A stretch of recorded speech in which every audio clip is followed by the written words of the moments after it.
Good evening. How are you doing today? God is good and God is good all the time. My name is Irma Jess Prisoner. I'm here to give you some short news on today. And we're going to talk about water trouble in rural Louisiana. You know, deeper construction crisis. Now, they're having a crisis with water over there. The community is struggling with poor design in old water system that is falling apart. Repairs in decades delayed and costly, and they're telling them to borrow water. But they've been boiling water for quite a long time. You know, and you're supposed to borrow water for like a day, a couple of days. So no one haven't come over and went over there to try to inspect the water, even see, try to have them to have good water, and they have businesses, to have children, you know, they have trouble of trying to take a bath, So whoever the mayor in Rural City of Louisiana, I request that you have someone to go seek out their water. Have someone inspect the water, have them to see what's going on so they can have clean water, because they deserve clean water. They have to brush their teeth, they have to take a bath, they have water to cook with. Most of them got business and they're struggling trying to get water somewhere else to bring it over there. And you told them to boil water, and they've been boiling water for quite a long time. So by the time, these people deserve clean water. So I request that the mayor that in that city, so please go check out their water so these people can have clean water. You know, so that's on the news on the trouble of the water. You know, um, we still doing Bible study and we still censoring. So now Hannah had turned the baby over to Eli. Eli. So he gonna be worshiping everything under Eli in the Lord. So Anna, she prayed to God again, just thanking him, rejoicing. You don't have to just pray to God for what you want. You can just pray to God, God, thank you. He wake up in the morning, thank you. He give her that baby, thank you. So that was a rejoicing prayer that she did. So she did that in her heart. Rejoicing in her heart in the Lord. In the Lord, my lifted her up high when he gave her that child that she asked for. So then her husband, then her husband had went home, but the boy had ministered before the law under Eli the priest. So they had to leave and they had to leave the baby there. She stuck to her promise. So Eli, now Eli got, also right, the name of the topic is Eli Wicked Sons. So Eli, wicked sons, they had no regret for the Lord. And there is a priest. They are priests. And they're supposed to, be nice and not do the type of things that they're gonna be doing. So the Lord, speculate that, the need of all the Levites, the Levites are priests, that was to be met through the people tithes. Eli's sons was a priest also, and they was to be taken care of the way that the Levites took care of the Israelites. So now it was a practice of the priests that whatever in all the people, offer a sacrifice. The priest servant would come with 3 pounds fork in their hand while the meat was being boiled. While it's being boiled. And it would plunge the focus into the pan, or the pot, whatever the folk brought up the priest, would. Now they're supposed to be doing the same thing the Levites do, and take for themselves, but this is how they treated all the Israelites who come to their city. Eli's sons took advantage. Now some people take advantage of their power. They know they had power at being a priest, and they do certain things. They're supposed to do the same things that the Levi was doing as a priest. But they took advantage of their position, and to satisfy their lust for power, possession, and control. You know, their contempt and ignorance, towards both people and worship undermine the whole priesthood. That's not how the priest supposed to do. They were supposed to worship being as a priest as the Levi was doing. They were supposed to take notes off of them, you know. But even before the fat was burned, the priest servant that would come and said to the person who was sacrificing to give the priest some meat to roast, you know. But he wanted self-to-burn meat from you, but only raw. So he wanted raw. So he didn't want to pay attention that the Levi trying to train him, trying to tell him, you know, how this is supposed to be done. You know, this fork they used was a utensil used in a tabernacle for offering sacrifice. It usually had three prongs to hook the meat that was to be offered on the altar. Eli's sons used the fork to take more meat.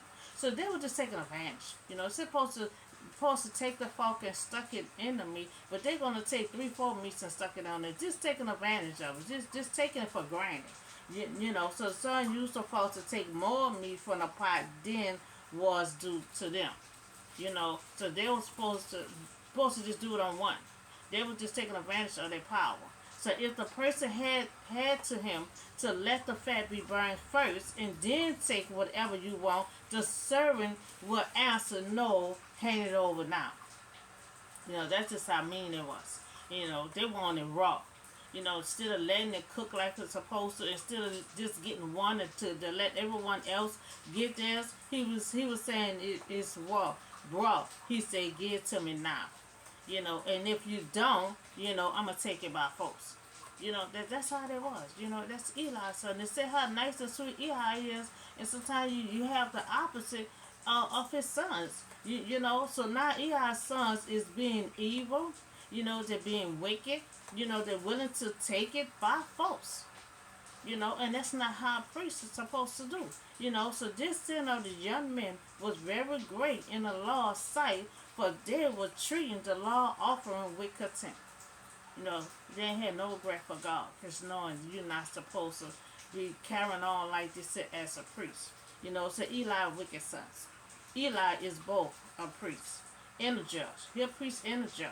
You know, he led the Israelites for 40 years. You know, but his reputation is marred. Eli is a passionate father. He is a passionate father. I saw the video. And his sons, you know, steal from the sacrifice offering to God and sleep with the women who help at the tent of the meeting. You know, so this is a whole lot of wickedness that his sons is doing. You know, so this troubled the Lord. You know, God can see and hear everything. You know, so he sees what his son is doing. You know, so the Lord is troubled so much that he promised both sons would die on the same day. Now God was so troubled the way they carrying on as a priest. You know, he was just so troubled about that. You know, so he said both of these sons are gonna die on the same day. You know, so God's judgment of Eli's sons is carried out through the Philistines. You know, so when Eli's two sons carried the altar covenant into the battle, both sons are killed and the ark is captured. You know, but Samuel was ministering before the Lord, and the boy was wearing a linen apron. So now Samuel was now his mother, his real mother, you know, she went to him every year, showing him the apron and stuff, all kind of colors and stuff, beautiful apron. You know, and she loved her son, but she had to follow through her promises. So now Samuel was wearing the apron was worn by the priest. You know, she was making a one for the priest. You know, so each year his mother made him a little robe and took it to him. And when she went up with her husband to after the sacrifice, you know, each year her mother was making him a robe. You know, so she'll see him once a year. You know, because she couldn't see him on a regular basis because she had to turn him over. She couldn't constantly keep on going there, you know, after she didn't get to baby old, but she was seeing him once a year. You know, so Hannah snatched, she sewed up a new garment for the little Samuel each year, you know, wondering how big he had grown since the last time she saw him. So that's why, you know, she was able to see him once a year, just to see how he grown. You know, so her and her husband once a year did sacrifice that go by the Israelites, sacrifice once a year also. And many other days her empty arms must have ached to hold her son. You know, every year he getting big. and she cannot really hold him like she wanted because it's really not her child no more. She had turned him over. But every day she'll think about holding her son. So Eli will bless, her husband and his wife, saying, "May the Lord give you children by this woman to take the place of the one she prayed for and give it back to the Lord." So then he will go home. So Eli gonna pray for her because Eli see how she loved this boy. She just really wants to hold him, put him in her arms. She prayed for this child for a long time. And then she had to turn it over. So Eli gonna pray to God for her to have some more children. So her young boy grew up, in the presence of the Lord. Now God answered Anna's prayers in a way that she never could have dreamed. Samuel experienced God the Father loving and caring embrace when his mother cannot catch him, cannot hold him. He's still being loved, with God and with Eli. So in the law of graces to Anna, remember Eli prayed for her to have more children. So in the law of graces to Anna, and she gave birth to 3 sons, not one, 3 sons, and 2 daughters. Now, meanwhile, the boy Samuel had grew up in the presence of the Lord, growing up right before her eyes. And we see that Hannah was faithful. Well, God had blessed her with more children. She was faithful. She turned the baby over. She would come in once a year, sew him little robes and aprons and stuff. And she's, we see that she still, see Samuel once a year. And over a year, the boy hadn't grew up in the presence of the Lord, and he will be well, he'll be well connected with God, because when he grew up, he gonna be God's right hand person. So now Eli, who was very old, now he getting very old. Now he done raised the boy. Good thing the boy is getting grown because he getting old. But now his son saying the did wickedness. So now Eli heard. He heard about everything his sons had done. To the Israel, and to that they slept with the women. They slept with the women that served, at the entrance of the tent of the meeting. So they were sleeping with the Israelites. They were sleeping with them. And if you don't get to them, I'm going to take it by force. So now Eli, he heard what his son had done, and did little of chastising his sons. He did little of chastising his sons. Not only he didn't chastise them the way they were supposed to, he continued let them treat the Israelites like what he was doing. He didn't stop them. He didn't tell them to stop. He didn't tell them it's wrong. You a priest under God. You cannot do this. He did a little chastising. So now Eli heard what his son done and did little of chastising his sons. Eli's son done wrong, as a priest, but they was taking part of the sacrifices before the offering to God on the altar. Now they were also eating meat before the fat was burnt off. Now to do the sacrifice, the fat had to be burnt off. The meat had to be already cooked. Remember he told, I want it raw, and if you don't give it to me raw, I'm gonna force it. I'm gonna take it. So he wanted it raw, but he didn't let the fat burn off.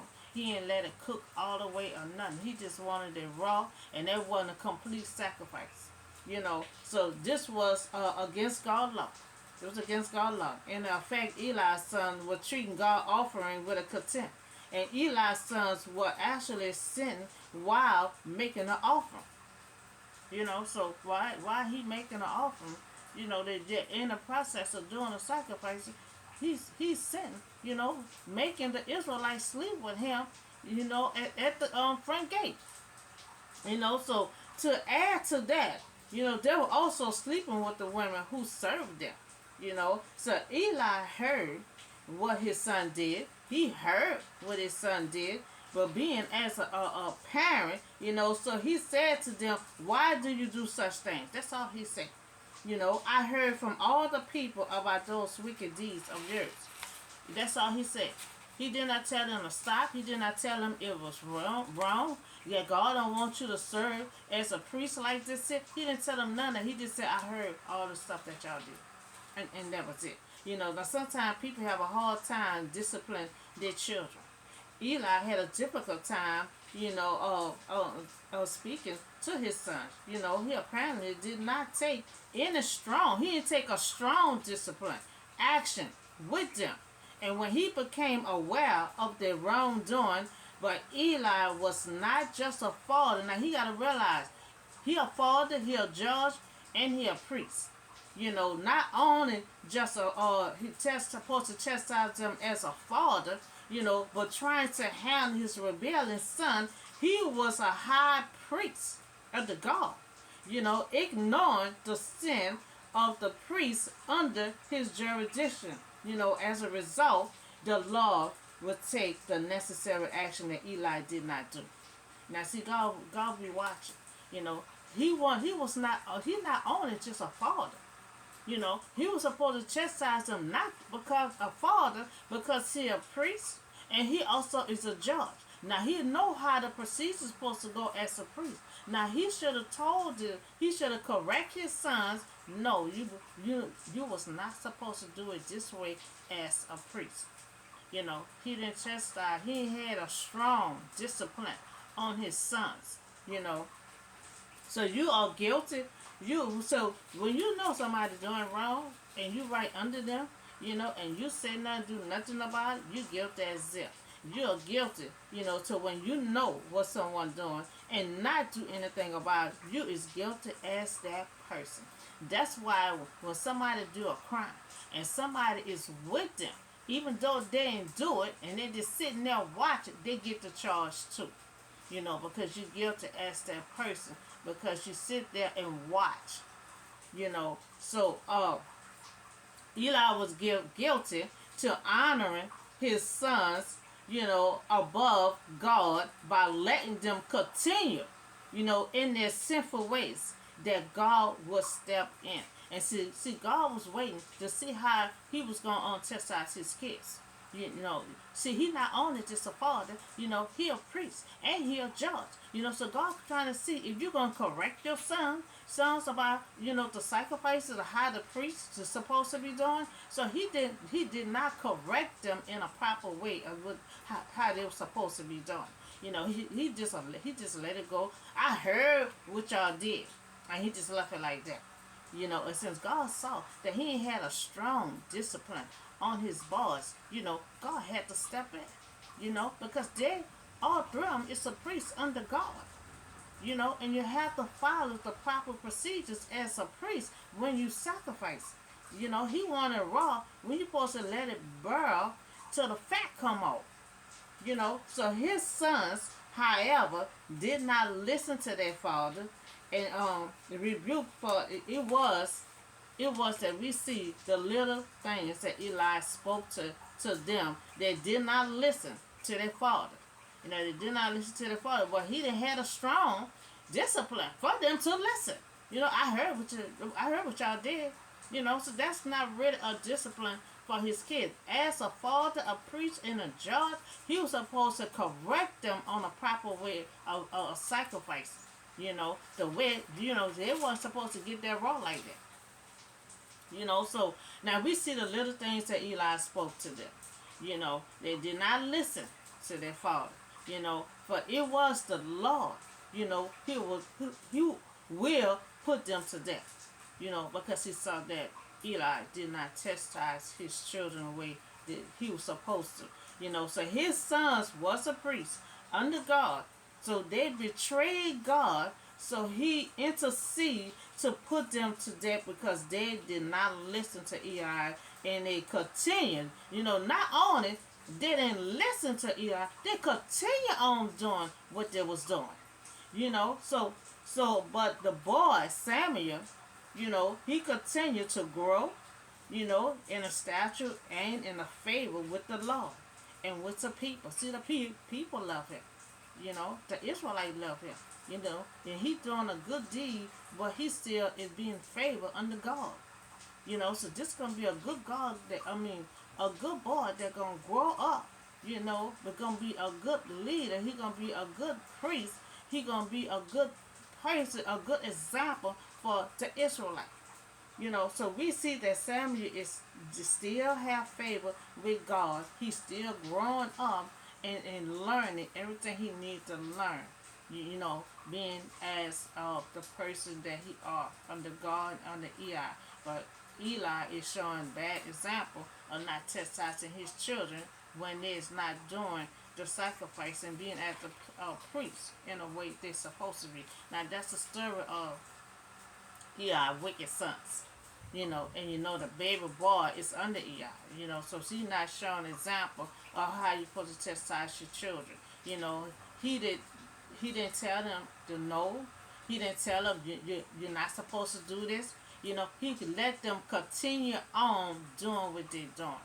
So that means he know what they're doing, but he didn't stop them. So since he didn't stop them, he did not give a strong discipline. God had to intercede. Because they had to, being a priest, they've been trained. God didn't just up and say, they didn't grew up, being the Israelites, they didn't know how the sacrifice is supposed to go. So we also had talked to you about the water trouble in rural Louisiana. The community is struggling. Trying to get water. They have to go way out somewhere, to get water, to wash dishes, to bathe, water to do everything, drinking water and everything. They don't have no water at all. And they said the mayor told them to boil water, and they still boiling water. But see, they can't even boil the water because that water coming out is brown and green and everything else. So they can't even use that water or take a bath in the tub with that kind of water. These people deserve clean water. And I request that the mayor in that city, please check out their water so these people can have clean water. It's a lot of things you have to do with water. You don't just only drink water. They have to use that water to brush their teeth and bathe with, to cook with. So all that water have to be clean. So please have someone to go in that city, the city that you're a mayor of, and inspect that water to make sure these people have clean water, you know. So so we talk about Eli, the wicked sons, and he did a little chastising, and it wasn't strong enough, to put his foot down. We talk about this troubled water, and I request that soon that y'all check the water so they can have clean water as soon as possible. You know. So that's all I have for you today. Y'all have a blessed day. It's very pretty out there. Y'all have a blessed day, and I'll see y'all on the next video.